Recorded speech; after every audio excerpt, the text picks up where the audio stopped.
Last week we started a topic of Jethro in our study of characters, character studies this quarter. We spoke of Jethro, and I entitled it "Jethro, the Model In-Law." Jethro was a good father-in-law. He was a good person in general, and you don't have to be an in-law to take some of the characteristics that Jethro had. In fact, they're really applicable to all of us as Christians today. And so, what were some of the things that we looked at regarding Jethro last week? All right, he was a mindful father. He was involved with his family to the extent that he knew where his children were and where they were to be at any given time. And so we got to be mindful as parents that we don't get too involved with other things and neglect our children. You know, we looked at 1 Thessalonians chapter 2, how Paul said to the Thessalonians that he had treated them like a father. And he said he exhorted them, he comforted them, and he instructed them. And that's what a father's supposed to be doing. And so we need to be careful that we're not too busy to do that with our children. All right, what else about Jethro? Big on hospitality. All right, he was a hospitable man. And in conjunction with that, he was a thankful man. And so as Christians, hospitality is one of those things that's not negotiable. You know, we're commanded to be hospitable as Christians. And so Book of Hebrews says that, some have entertained angels. So don't forget to be hospitable. And, elders are supposed to be hospitable. Christians in general are supposed to be hospitable. And it's something that, we need to work at, I think, more than ever in our society. Even though it's more convenient for us to get places, I think because we're so busy with things that we're probably less hospitable maybe than we were many years ago. And so we need to work at being hospitable. And Jethro was certainly a hospitable man. All right, what else about Jethro? He's easy to get along with. Okay, Jethro was a man that you could get along with. Moses went to him, and it says that Moses was content to live with him. Jethro was not a contentious or a quarrelsome person, it doesn't appear. He wasn't antagonistic, he wasn't meddlesome. And while I don't advise young people who just get married to move in with their in-laws, Jethro was the kind of person that, people got along with. It says that Moses was content to live with him. Jethro didn't give him everything that Egypt had given Moses, but he gave him enough to be content. He gave him a place to live, he gave him a job, he gave him a family. And so Jethro was a good person in that regards. And as Christians, we need to be that kind of person. We need to exemplify that characteristic. We need to be easy to get along with as much as possible, right? As much as it's possibly within you, live peaceably with all men. Romans chapter 12. And Hebrews chapter 12 says, pursue peace with all people and holiness, without which no one will see heaven or see the Lord. And so we need to be people who are easy to get along with. So. He was willing to give advice to Moses. Huh? He was willing to give advice to Moses. Okay. That's right. And let's talk about that. So that's down here in chapter 18. Let's see, chapter 18, verse 15 through 26. I'll read a couple verses, and then I'll ask somebody to read a few verses. Moses said to his father-in-law, now this was after Moses had led the Israelites out of Egypt, and they're pretty much they're in the wilderness at this time. And Jethro has come back to them, come to Moses, and so that's the setting in chapter 18. Moses said to his father-in-law, because the people come to me to inquire of God when they have a difficulty, they come to me, and I judge between one and another, and I make known the statutes of God and his laws. So if someone would read verses 17 through 21, please. So Moses' father-in-law said to him, the thing that you do is not good. No.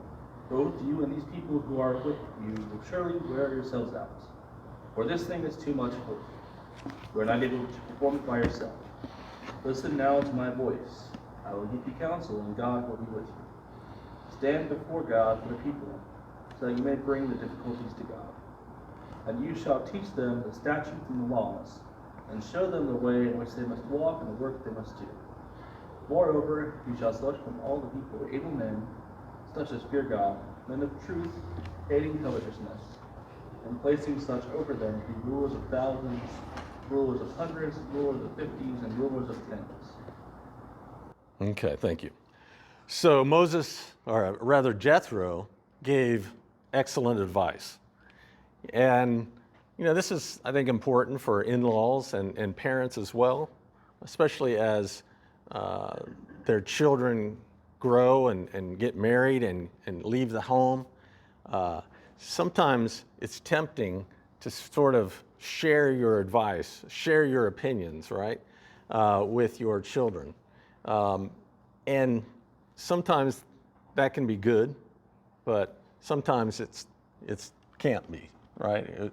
So we should strive to give excellent advice, quality advice versus quantity of advice.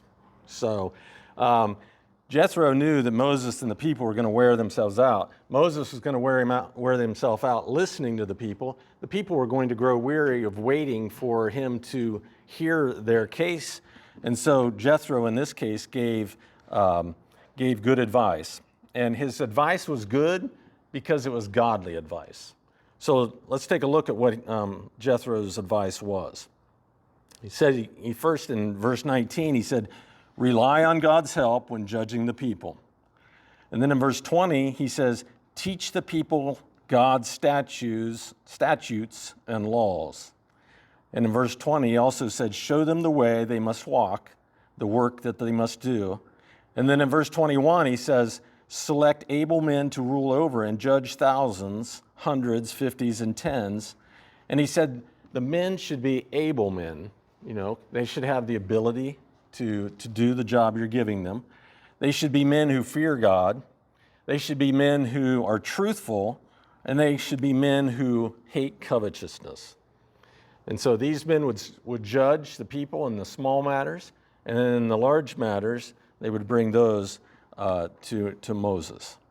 And so his advice was excellent because it was godly advice. And as Christians, we should always strive to give godly advice. When I read these verses, it reminds me of 2 Timothy chapter 2, when Paul was instructing Timothy. He said to Timothy, you therefore, my son, be strong in the grace that is in Christ Jesus, and the things that you have heard from me among many witnesses, commit these to faithful men who will be able to teach others also. That the parallel between those two texts is very similar. It's very similar. And it was important that whoever Moses chose, that they were godly men. And I think there's probably no more important decision that a church can make, than a congregation could make, than that of choosing godly men to be leaders. If you look around even the Columbus area, Look around Ohio. Look around our country. We see congregations that were once faithful, but have since strayed away from the truth. And it's because, in most part, because the leaders that were chosen led those congregations away from doing what God's word says. And so, as we move forward, choosing men who are godly men, who strive to do God's will, who live lives upright and holy, is very important in choosing these people as leaders. Comments?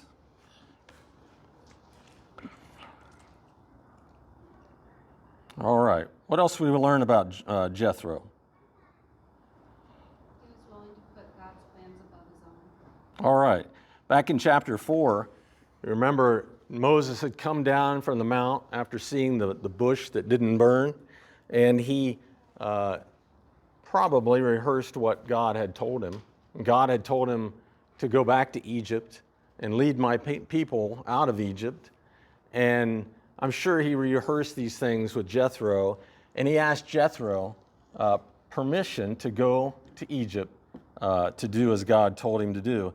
And Jethro's response was in verse 18 of chapter 4, Jethro said, "Go in peace." And we talked about how that might have been an inconvenience for Jethro. Moses probably took part in the work of watching the sheep. And eventually, Jethro was going to have to assume responsibility for Moses' wife and his 2 sons. And so it was going to be a little more effort for Jethro to lose Moses. But nevertheless, he was willing to do that. He was someone who put God's purposes first above his own.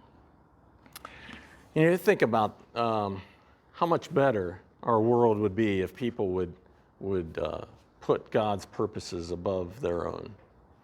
How much better our families would be.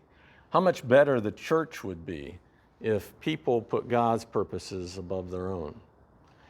Sometimes, we find even Christians have the attitude that, hey, Christianity's fine, right? As long as it doesn't inconvenience me.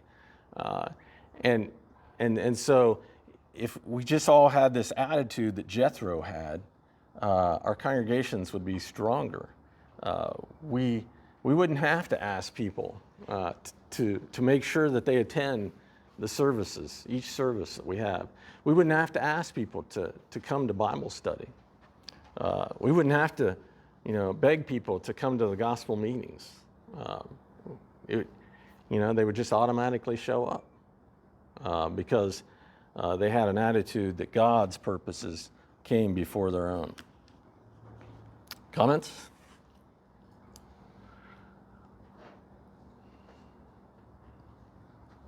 No? Okay, what else did we learn about Jethro? If Jethro had been a man that judged good character, as Moses seeing how he protected the women of the law. Yeah. I'm sure, as Jason, I think, mentioned last week, he might have had an ulterior motive in asking, hey, why didn't you bring him home with you, right? He wanted to meet this guy that protected his daughters, that helped them draw water from the well. And so he saw something in Moses that was good, that he was willing to give one of his daughters to Moses. So, yeah, he was apparently a good judge of character. All right, good. What else? He's a good example for Moses to look up to, like honor and respect. Okay, so in chapter 18, when Jethro came into the wilderness to meet Moses, it says that Moses went out to meet his father-in-law, and he bowed down and kissed him. Jethro was someone who Moses respected, not only because of his age, but because he was his father-in-law. Now, that's pretty good, right? He had just lived 40 years with Jethro, his father-in-law, and he still had this great respect for him.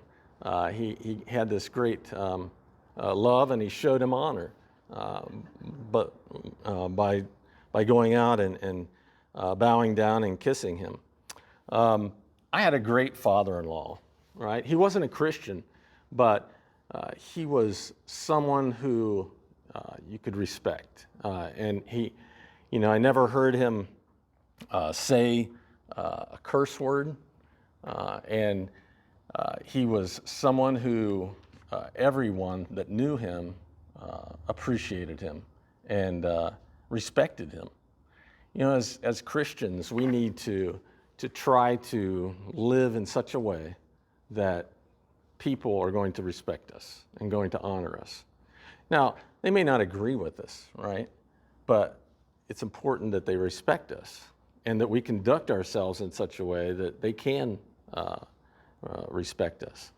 And so I think it's commendable that Jethro and Moses had lived together all those years, and they still had this strong relationship. Moses had this strong respect for Jethro. All right. What else do we learn about Jethro?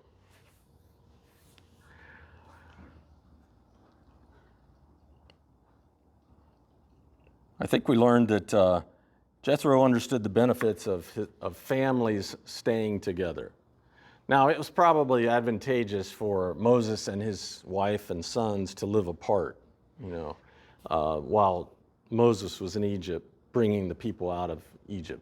We're not really told why Moses sent his wife and children back to Jethro, but you can suspect that Moses was pretty busy during that time, confronting Pharaoh, dealing with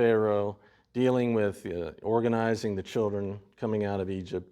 And so for whatever reason, they were separated for a time. But, Jethro, he didn't have this attitude that some in-laws have expressed, right? He didn't say, "Oh, that Moses, I knew he was this kind of guy. He just abandoned my little girl and my grandsons. I knew eventually he was going to do something like this." He didn't have that attitude. Jethro, though, brought his daughter and grandsons to Moses, back to Moses. And it's interesting in chapter 18, in verse 24, he said, no, not 24. He said in verse 6, he said, I am your father-in-law Jethro, am coming to you with your wife and her sons with her. And so we've all heard, I think, in-laws sort of take the side of their children, especially when, the husband and the wife are grumbling, right? And, it's easy for in-laws to take the sides of their own children, and so, but Jethro didn't seem to be like that. He understood that it was important for family to be back together. Now I know that Moses was like 80 years old now, right? So, but nevertheless, it is important for families to be together, and we need to remember that as Christians.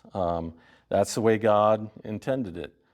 He didn't intend for people to get married and then run back to the in-laws or run back to the parents after they get married. When young people get married, sometimes they get in an argument and they go back to dad or mom, and there's that temptation to sort of, find comfort in the parents, but that's not the way God intended it. And so when people get married, they need to leave their parents. In Genesis chapter 2 says, therefore a man shall leave his father and mother and be joined to his wife, and they shall become one flesh. And so it's important that families stay together. All right. Notice chapter 18 and verse 9 through 11. Someone want to read verses 9 through 11, please? Then Jethro rejoiced for all the good which the Lord had done for Israel, whom he had delivered out of the hand of the Egyptians. And Jethro said, Blessed be the Lord, who has delivered you out of the hand of the Egyptians and out of the hand of Pharaoh, and who has delivered the people from under the hand of the Egyptians. Now I know that the Lord is greater than all the gods, for in the very thing in which they behaved proudly, he was above them. Thank you. So I think we learn here about Jethro. Jethro was a man who talked to his family about God. Notice what the topic of conversation was here. They talked about what God had done for Israel, the hardship that had befallen them, and how the Lord had delivered them. And Jethro rejoiced of all that the Lord had done. And Jethro praised the Lord for delivering Moses and the people of Israel from the Egyptians. And Jethro praised God as being above all other gods. So Jethro was a man who talked to his family about God. And I hope that you all talk to your families about God. You might be surprised, there are families that don't talk to their children about God. You know, the conversation about God or the church or Christ rarely comes up in the home. So I hope that you teach your children, that you're having family Bible studies in your home at night, if your children are still at home. I hope you talk to your grandchildren about the church, the importance of the church, about how, all the good things that Christians enjoy. It's important that we convey this information to them. Your children know what's important to you by what you talk about, what you focus on. And one of the things that I miss about having children at home is the conversations that we used to have about the Bible.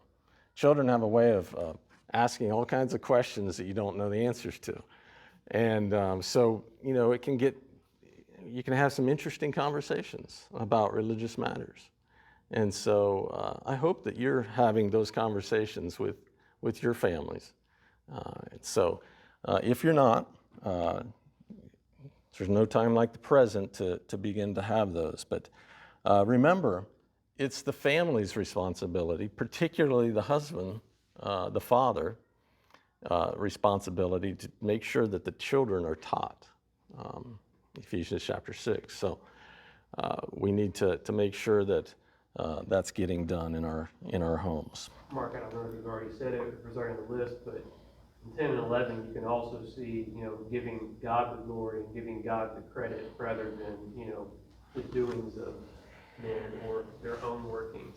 Clearly, he's giving God the glory here. That's right. And, that's the purpose of our existence here on this earth, is to give God the glory in all that we do, in all that we say, in all that we think, in all that we do. We are to give God the glory. Good. Yes? I suppose it means in verse 11 where he says, I know that the Lord is greater than all gods. That's interesting. Yeah. Yeah, I know some people, scholars point to this and they'll say, see, Jethro was polytheistic, he wasn't a worshiper of the true God. I'm not sure that that's what that means. In fact, I kind of doubt that that's what that means, but, they lived in a pagan environment, and unlike America, where most people, at least in the past, have believed in one God, they lived in an environment where people believed in many gods. The Egyptians believed in many gods. The Canaanites believed in many gods, and so I think in my opinion, I think he's just praising God and exalting him, acknowledging that he is greater than any of these other gods that the pagans worship. I guess to refute the position that some people would have on that, Adam Clark talks about the fact that Moses wouldn't have entered into a relationship with one that was of a heathen background. So Yeah. just refutation of anybody who takes that position. Yeah. We talked, I think, last week about how Jethro was a Midianite, and the Midianites were descendants of Abraham, right? Midian was one of Abraham's children with his second wife, Keturah. And, you know, if you remember what God said about Abraham in Genesis chapter 18, he says, I know that he will command his children or his household to walk after me.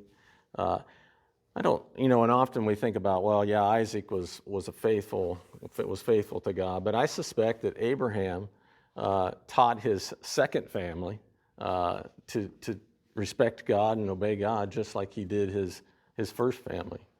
And so, you know, Jethro would have, you know, learned it from his parents. And I think that, you know, it appears that Jethro was a man who believed in God and who worshiped God. Any other comments? So the second family or his third family, because he had Hagar and Ishmael before. Yeah. I clumped in the Ishmael and Isaac together, and it's the first family. So, all right. And look at verse 12, the next verse. Then Jethro, Moses' father-in-law, took a burnt offering and other sacrifices to offer to God.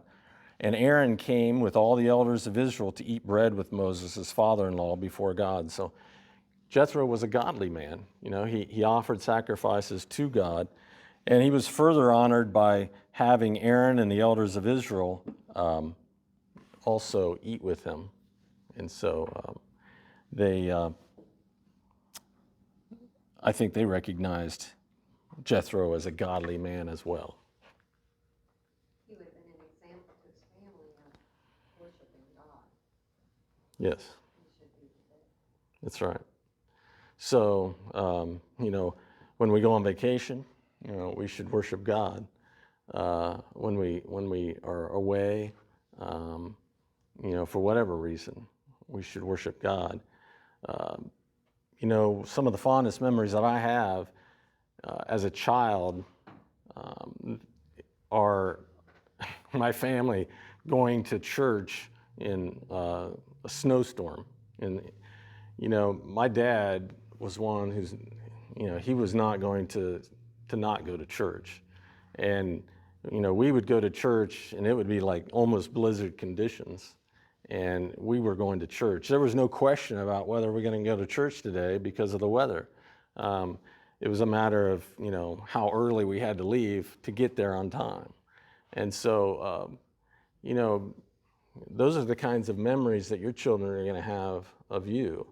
How did you what priority did you give the church in your life? And those are the kinds of things that I think children remember. Other comments? All right, look at someone read verses 13 and 14, please. So it was on the next day that Moses sat to judge the people, and the people stood before Moses from morning until evening. So when Moses' father-in-law saw all that he did for the people, he said, "What is this thing that you are doing for the people? Why do you alone sit, and all the people stand before you from morning until evening?" Thank you. So I think from this we learn that Jethro was observant. Jethro was observant. Often we hear people say, you know, God gave us 2 ears and 1 mouth. Well, God gave us 2 eyes and 1 mouth too. And so, you know, we've all known people in our lives that we would consider to be wise people, men and women. And, you know, one thing they generally have in common is that they listen and they look more than they talk.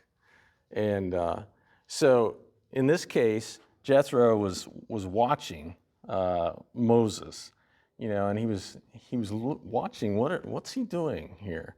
And then after he watched him, he gave that advice to him that we read earlier. But you know, we need to be observant people. You know, we need to talk less than we watch. And you can learn a lot from watching people, right? The one thing about not having too many shopping malls around anymore is that, you know, the guys would sit on the benches and you know, watch people go by.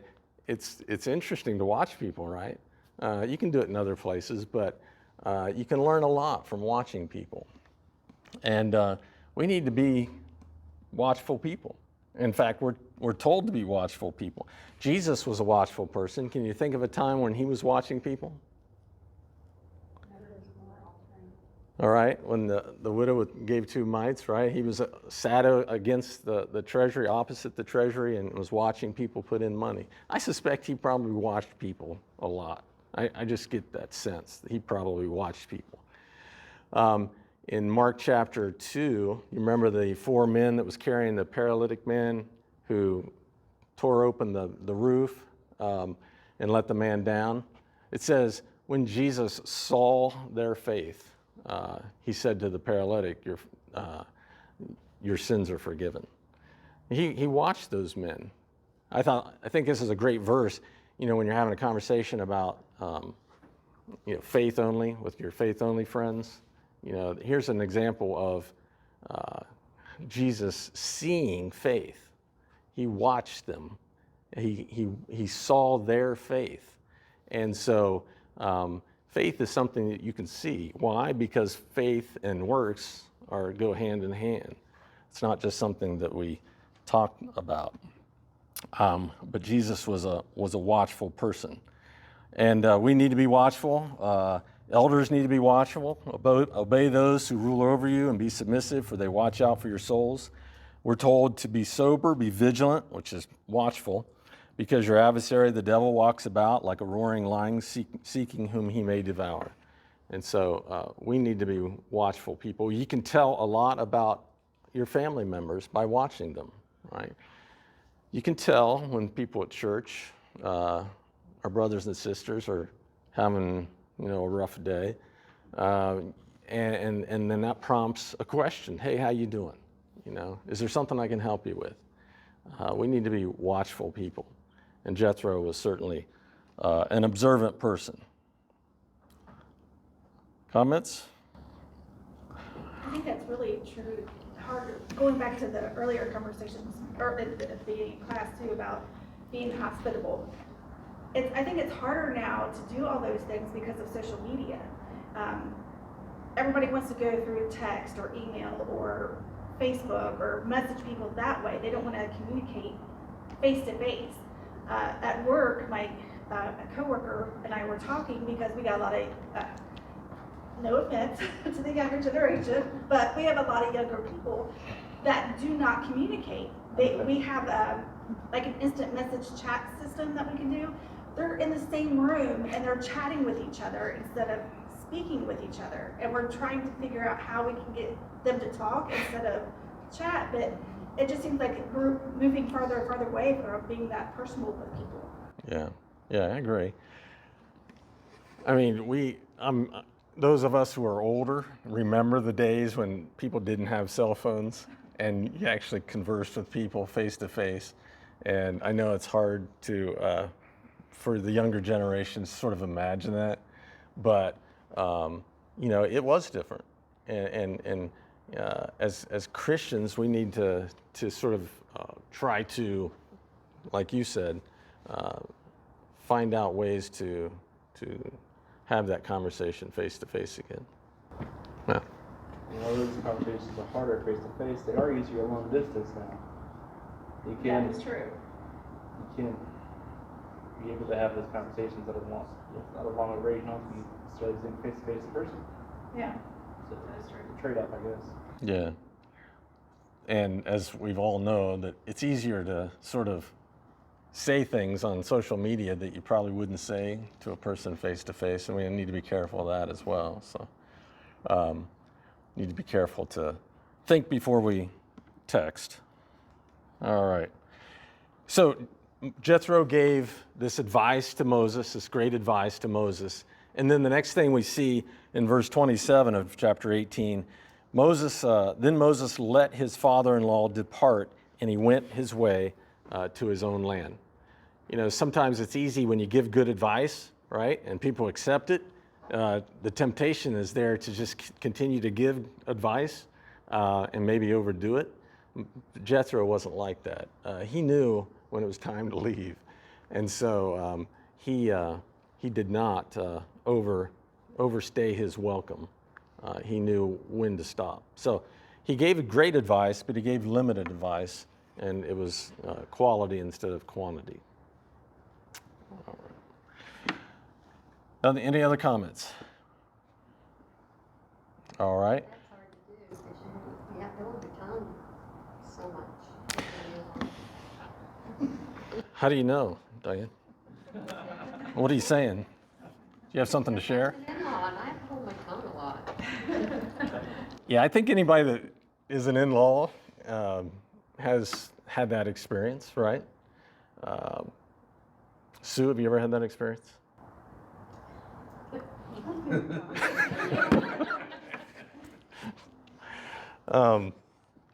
You probably haven't had it as much as other people because you're very selective. You give quality advice. Sure do. Like you say, I observe a lot. Well, there's, I would have to say that I would consider you as one of those wise people that I was talking about earlier. So I try to tell Diane to follow your example as much as possible. And sometimes it's hard to stop giving advice because you got their ear and like they're listening to you. So you can Right. get everything out there they want to tell them, but Right. it's just like so you're not shaking them, but you want to. Yeah, there's that temptation to just keep it flowing, but Do you find that younger generation is kind of, they don't really want advice? It seemed I like, don't know. Did we? I guess probably not. Yeah. I'm tempted at times to say things to the boys, and Diane's quick to remind me, hey, you were just like that, and she gives me examples of that. And so, I'm not sure they're much different than we were in many respects. All right, if you want to prepare for next week's lesson, read Judges chapter 4 and 5.